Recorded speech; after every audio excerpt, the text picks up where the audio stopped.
done.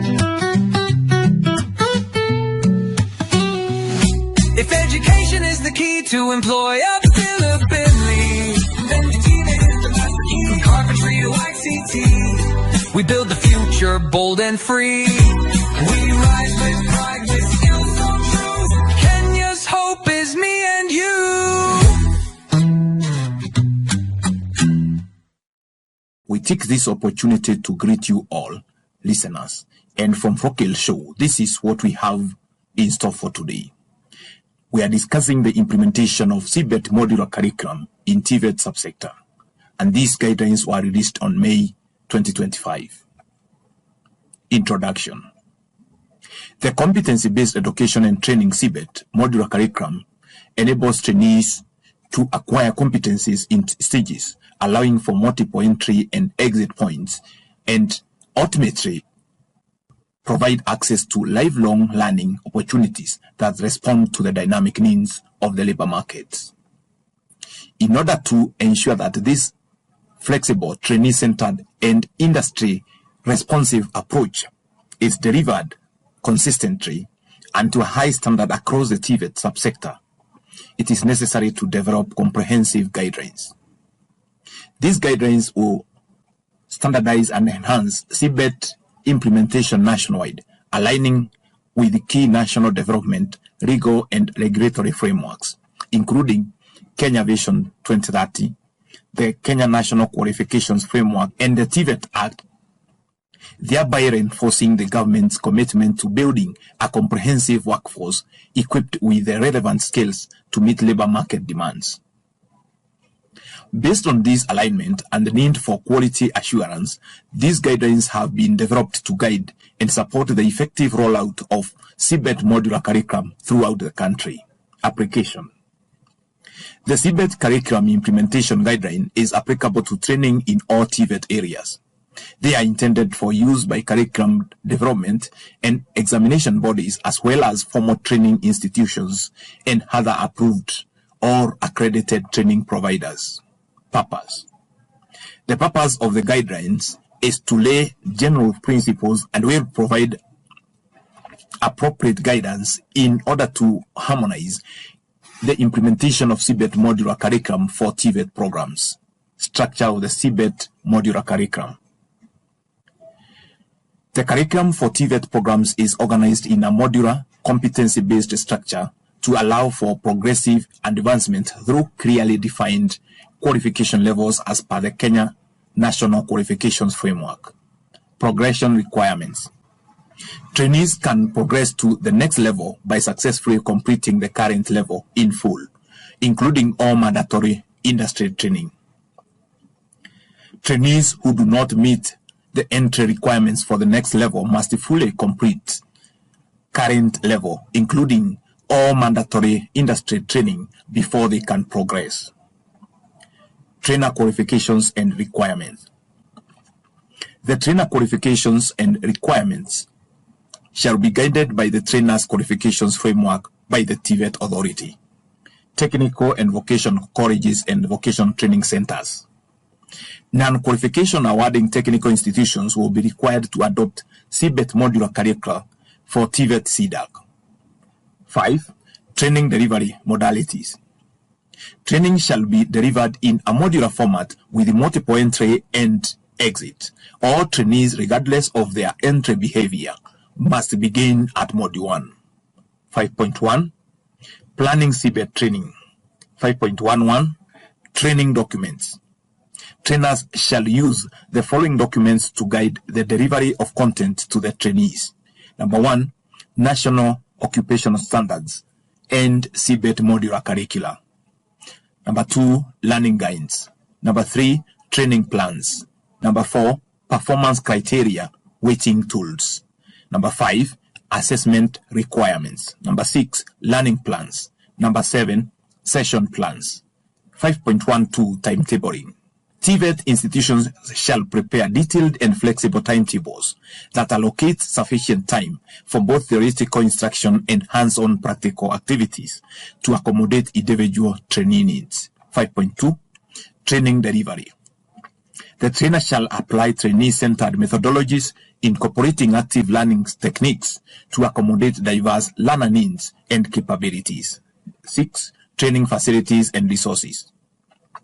Institutions shall provide adequate classrooms, workshops, tools, laboratories, and ICT infrastructure as per curriculum requirements. Bullet 2. Provide machinery, tools, and equipments that is aligned to industry standards. Bullet 3. Provide updated learning materials and access to online resources where applicable. Bullet 4. Establish partnerships with industry for training. Bullet 5. Use technology such as virtual reality and augmented reality where applicable. 6.1. Data management. Institutions shall establish and implement secure digital and non-digital data management systems for storage of trainee data. The data management systems must be in line with the Data Protection Act 2019 of Kenya. 7. Competency assessment. Qualifications assessment shall establish competency-based assessment framework that is aligned to relevant regulatory standards that include but not limited to the assessment center standards, assessment tools standards, and CBET standards. TVET institutions shall establish mechanisms for conducting both formative and summative evaluation. Formative assessment shall focus on assessing all performance criteria in a unit of competency. Summative assessment shall focus on at least 80% of critical aspects for a unit of competency. Both formative and summative assessments shall be adequately adapted for trainees with special learning needs. Assessment and certification for qualification levels shall be guided by the following. 7.1. Assessment of Level 5 and Level 6 qualifications. A.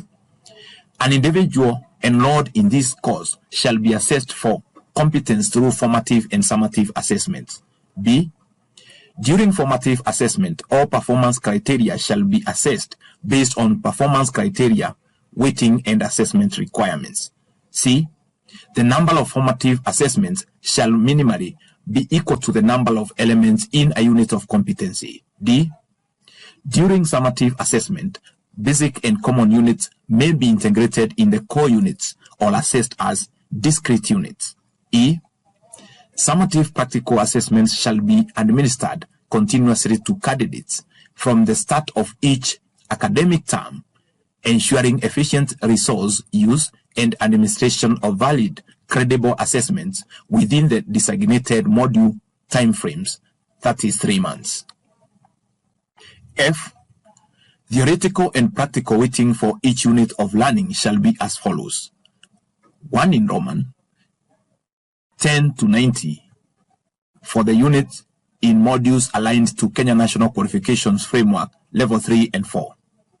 30 to 70 for units in modules aligned to Kenya National Qualification Framework Level 5, and 40 to 60 for the units in modules aligned to Kenya National Qualification Framework Level 6. G. For the purpose of qualification certification, formative and summative assessments shall be weighted at 60% and 40% respectively in the overall unit of learning score. H. Assessment may lead to award of part and or full qualification. 7.2. Assessment of Level 3 and 4 qualifications. A. An individual enrolled in this course shall be assessed for competency through formative and summative assessments. B. During formative assessment, all performance criteria shall be assessed based on performance criteria weighting. C. The number of formative assessments shall minimally be equal to the number of elements in a unit of competency. D. Assessment of basic and common competencies shall be integrated in the core units. E. Theoretical assessments shall be integrated in practical assessment and conducted orally in both formative and summative assessments. F. Summative practical assessment can be administered continuously to candidates from the start of each academic term, ensuring efficient resource use and administration of varied credible assessments within the designated module time frame, that is 3 months. G. Theoretical and practical weights shall be 10 to 90 respectively for each unit of learning. H. For purpose of qualification certification, formative and summative assessments shall be weighted at 60% and 40% respectively in overall unit of learning score. I. Assessment may lead to award of and or full qualification. 7.3. A candidate will be issued with a certificate of competency upon demonstration of competence in a core unit of competency. For a candidate to be awarded the Kenya National TVET certificate, the candidate must demonstrate competence in all the units of competency as given in the qualification level. A statement of attainment certificate may be issued upon demonstration of competence in a certifiable element within a unit. The certificates shall be issued by the qualification awarding institution. 7.4. Portfolio of evidence or POE management. Trainees shall be guided by the trainers on maintaining portfolio of evidence, as POE. The POE shall be compiled and maintained consistently throughout the duration of training program. The preparation and updating of POE must align with the requirements and standards outlined in the Competency-Based Assessment CBA framework. 8. Work-based learning and industrial attachment. Industrial attachment as an integral component of work-based learning shall be implemented in accordance with the following provisions. 8.1. Duration of industrial attachment. The duration of industrial attachments shall vary by qualification level as outlined in the Kenya National Qualification Framework and industry regulators as shown below. For level 3, we have 240 notional hours. For level 4, we have 320 notional hours. Level 5, 480 notional hours, and level 6, 480 notional hours. 8.2. Dual training model. Where training is conducted under a dual training model, the implementation shall be in accordance with the provisions set forth in the National Dual Training Policy. 9. Recognition of prior learning or RPL. Candidates may seek recognition of prior learning assessment on a competence-based approach. Each core unit of competence must be assessed independently. Any core unit of competency can be assessed at any level. However, for full qualification, a candidate must meet all the requirements for the qualification. 10. Quality assurance and monitoring. Quality assurance will be undertaken at 2 levels, that is, internally and externally. 10.1. Internal quality assurance. Institutions shall establish internal quality assurance IQA mechanisms aligned to relevant national policies and regulatory standards.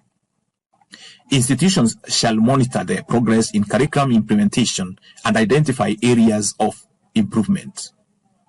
Institutions shall conduct regular internal audits on CBET delivery. 10.2. External quality assurance. Regular external audits on training delivery and assessment will be conducted by TVET and the professional regulatory body where it exists. External quality audit reports shall be prepared and disseminated to key stakeholders. SD-TVET will coordinate monitoring and evaluation of CBET delivery in TVET institutions. Curriculum developers shall monitor and evaluate the relevance, effectiveness, and impact of the respective CBET curriculum. Maintain structured feedback from industry partners to ensure curriculum relevance. Implementation of recommendations based on monitoring and evaluation reports and quality audit reports. 11. Ethical standards and professional conduct. All stakeholders must uphold 1. Integrity and fairness in training and assessment. 2. Confidentiality of trainee records. 3.